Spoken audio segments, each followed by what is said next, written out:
नमस्कार।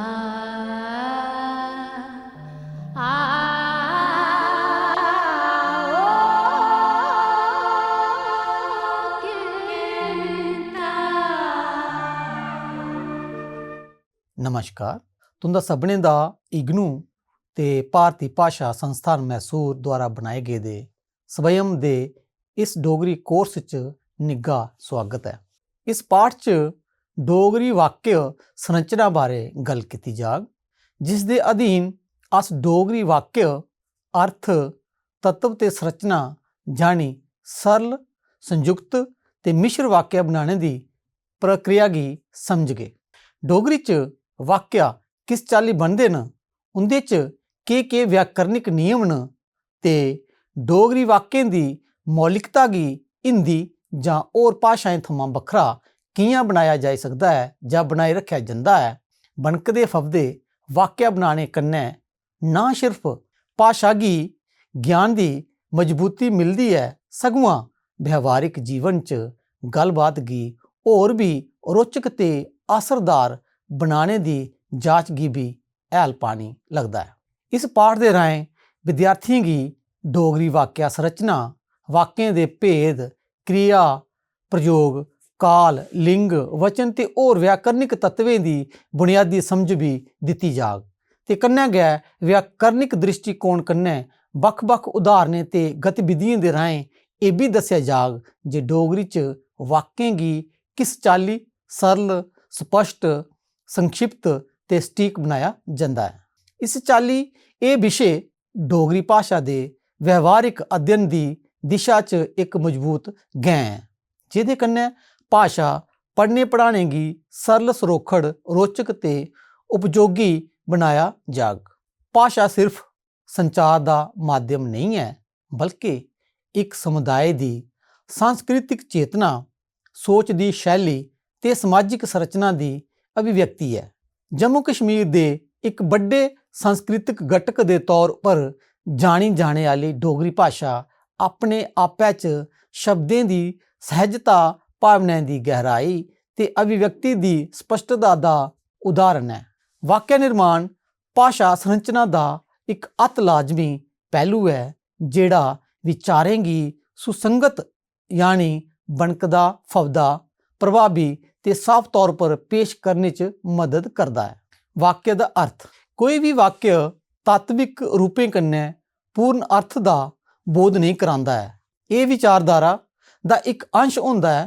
पूरा भाशन जां पूरा ग्रंथ गै पूर्ण अर्थ दा बोधक होंदा है।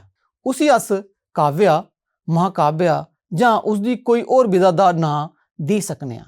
आचार्य कपिल देव द्विवेदी हुंदे मुजब पतंजलि होरें वाक्य दी सत्ता दे कन्नै गै महाकाव्य दी सत्ता भी मन्नी दी है ते वाक्य गी अंग मन्ने दा है। इस आस्तै वाक्य दे अर्थ लेई गलाया जाई सकदा है जे भाशा दी लौह्की शा लौह्की पूर्ण सार्थक इकाई गै वाक्य है। वाक्य दी परिभाशाएं दी गल कीती जा तां भारती ते पच्छमी विद्वानें केई परिभाशां दित्ती दियां न, जिंदे चा किश मशहूर परिभाशां इस चाल्ली न। ब्लूमफील्ड हुंदे अनुसार ओह् सुतंत्र भाशिक इकाई है जेह्ड़ी व्याकरणिक दृष्टि कन्नै कुसै बड्डी इकाई दा अंग नेईं होऐ। भारती विद्वान कामता प्रसाद गुरु हुंदे अनुसार इक पूर्ण विचार व्यक्त करने आह्ला शब्द समूह वाक्य खुआंदा है। आओ हुण गल करचै वाक्य दे तत्वें दी।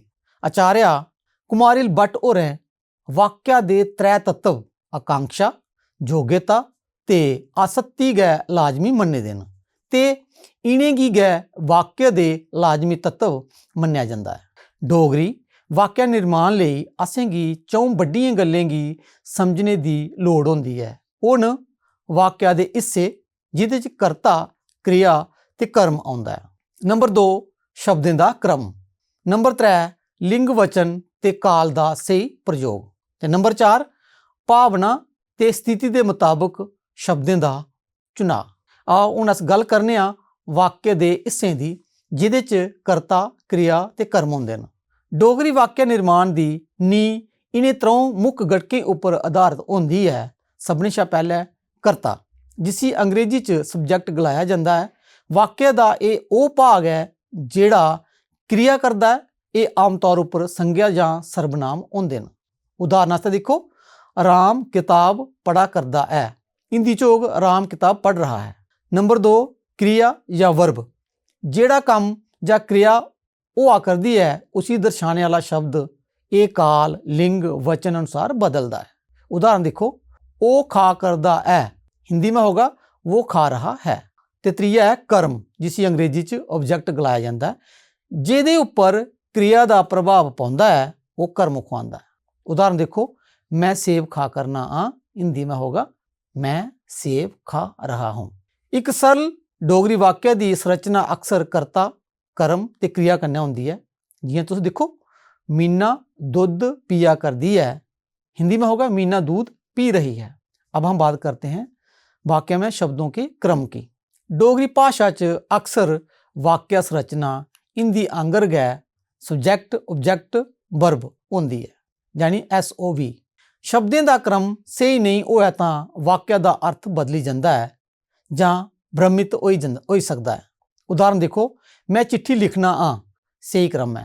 दूआ भी देखो, मैं लिखना हाँ चिट्ठी, ये क्रम गलत है, इहदे कन्नै भ्रम पैदा होंदा है।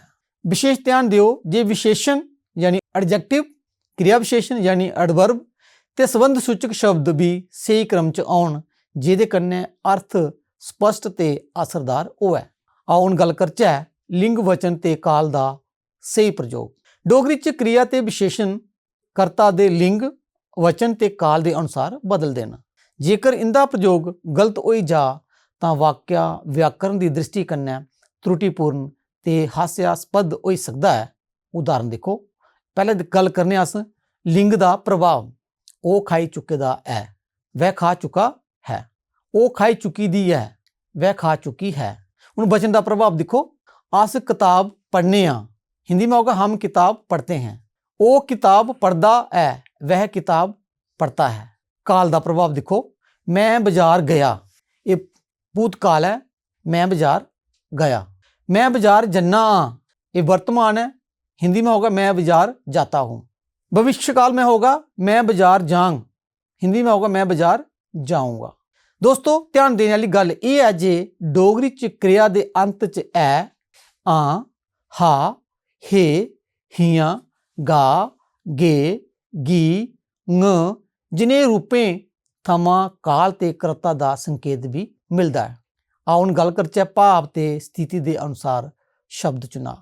वाक्य की असरदारता इस गल्लै उपर भी निर्भर करती है जे उस च इस्तेमाल किए गए दे शब्द भावना संदर्भ ते समाजिक स्थिति के मुताबिक उचित हैन जां नहीं।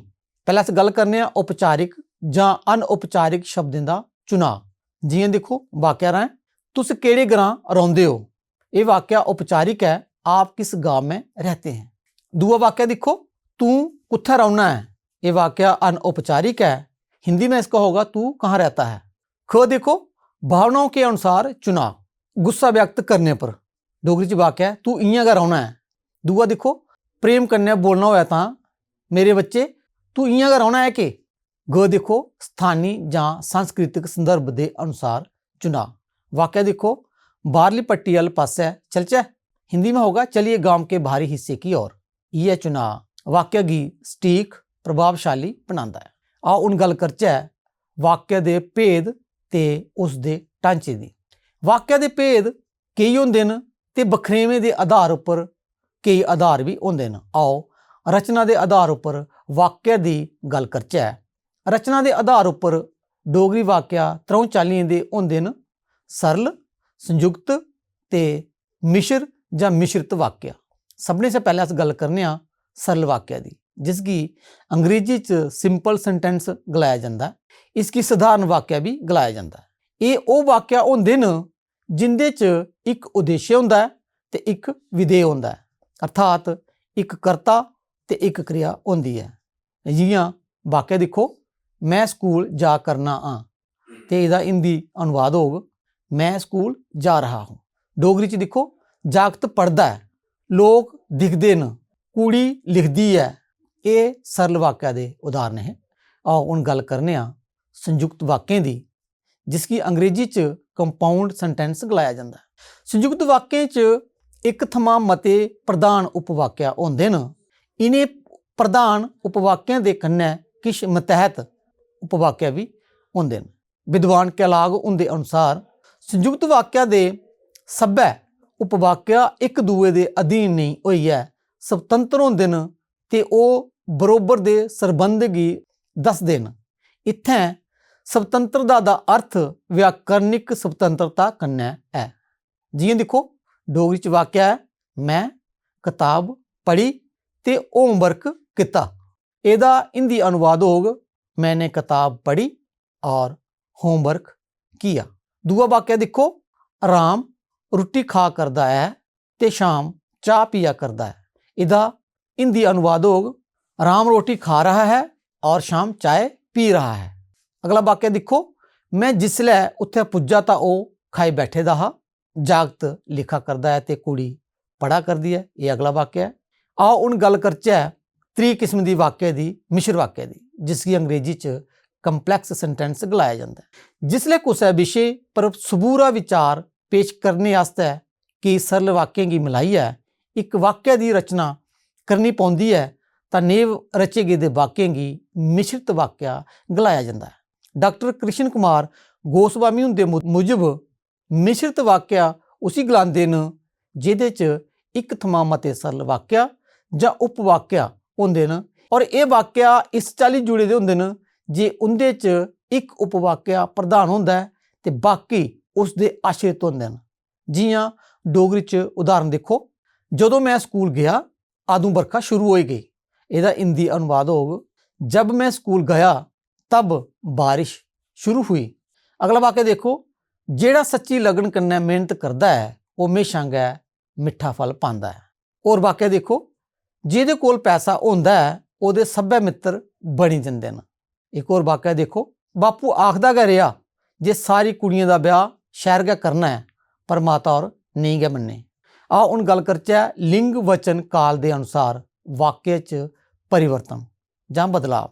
उदाहरण देखो, ओह् खेलदा है, ये वाक्य पुलिंग इक वचन है। ओह् खेलदे न, इत्थें पुलिंग बहुवचन है। ओह् खेलदी है, इत्थें करता स्त्रीलिंग इक वचन है।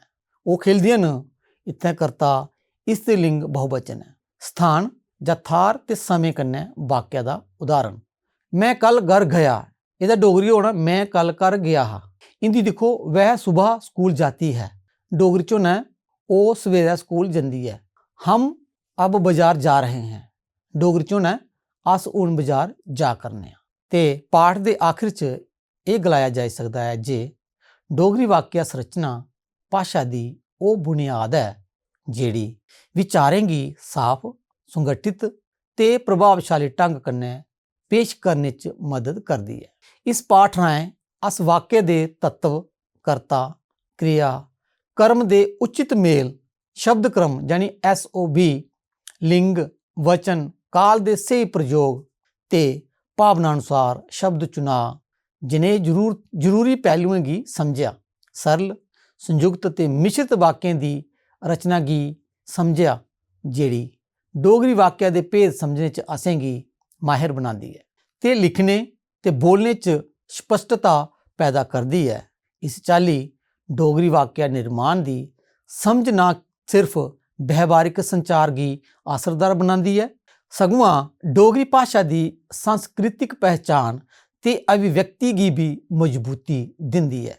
इस पाठ कन्नै ना सिर्फ तुंदी डोगरी बोलने दी क्षमता च सुधार होग, सगुआं भाशा दी संस्कृति अपनाने दी दिशा च भी एक मजबूत कदम होग।